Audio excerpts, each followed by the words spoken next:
CST, une cérémonie historique à plus d'un titre. Le 6 mai 2023, sous les voûtes de l'abbaye de Westminster, Charles III sera couronné roi. Une symbolique toute religieuse. Quand Élisabeth II a rendu son dernier souffle dans sa résidence de Balmoral en Écosse, celui qui n'était que prince de Galles est devenu automatiquement roi. La monarchie ne meurt jamais. La reine est morte, vive le roi. 2 jours plus tard, il a été officiellement proclamé roi, lors de la cérémonie du conseil d'accession au Palais Saint-James à Londres. Les autorités ont reconnu le nouveau règne et les députés ont prêté allégeance. Puis après avoir observé une période de deuil de plusieurs mois, Charles III deviendra chef de l'Église d'Angleterre lors de son couronnement le 6 mai prochain. Une cérémonie d'ordre religieux, qui n'a pas de valeur légale.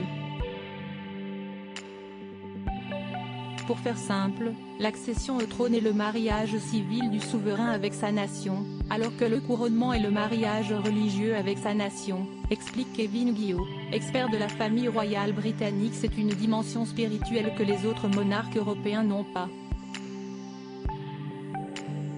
Ils ne sont pas les chefs de leur propre église.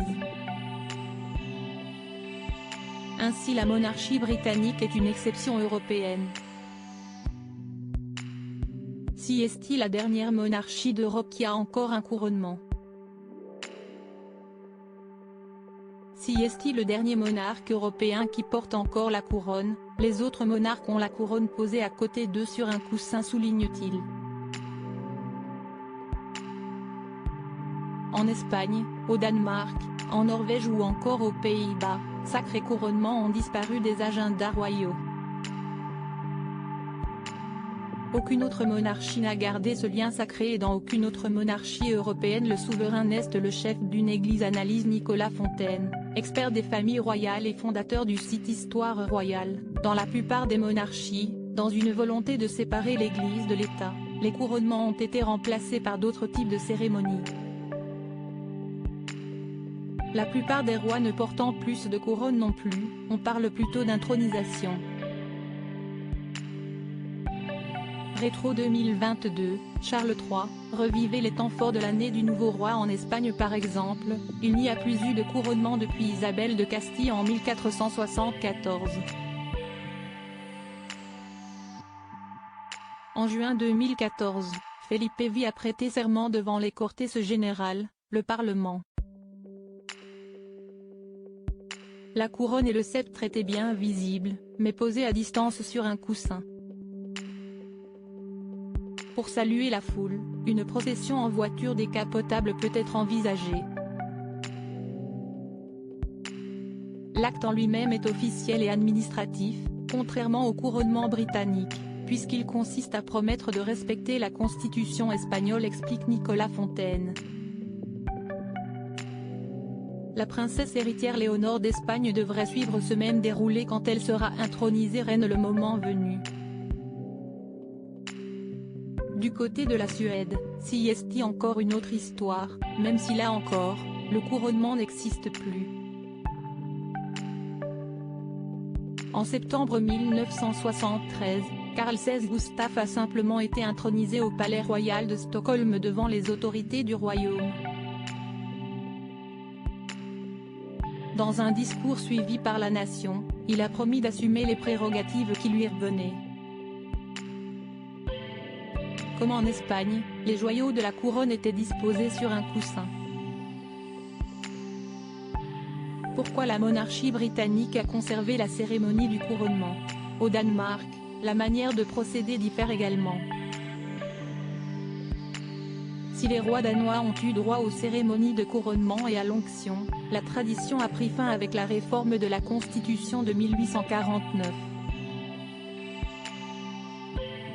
Ainsi, quand Margrethe II, l'actuelle souveraine du Danemark, est devenue reine en janvier 1972 après la mort de son père Frédéric IX, elle n'a eu droit à aucune cérémonie d'intronisation. Elle a simplement été proclamée au balcon du palais de Christiansborg le 15 janvier 1972, par le Premier ministre de l'époque Jens Otto Krag. Quant aux joyaux de la couronne, ils sont exclusivement sortis de leurs écrins lors des funérailles. Aux Pays-Bas, lors d'une cérémonie d'intronisation, Willem-Alexander a prêté serment dans la nouvelle église d'Amsterdam, qui ne sert plus pour les offices religieux, puis a été investi par les États généraux après l'abdication de sa mère, la reine Béatrix en 2013. Le monarque jure d'être fidèle à la Constitution. Le roi porte une cape d'hermine, est assis sous un dais, et les joyaux de la couronne sont aussi présents, déposés à côté. Mais le roi ne va jamais porter la couronne. Il y a aussi des arrivées et des sorties en calèche, ce qui ajoute au prestige, souligne Nicolas Fontaine. Des intronisations mais pas couronnement donc, comme si est-il le cas au Royaume-Uni. Si le sacre de Charles III n'est pas légalement indispensable, les Britanniques ne sauraient néanmoins s'en passer.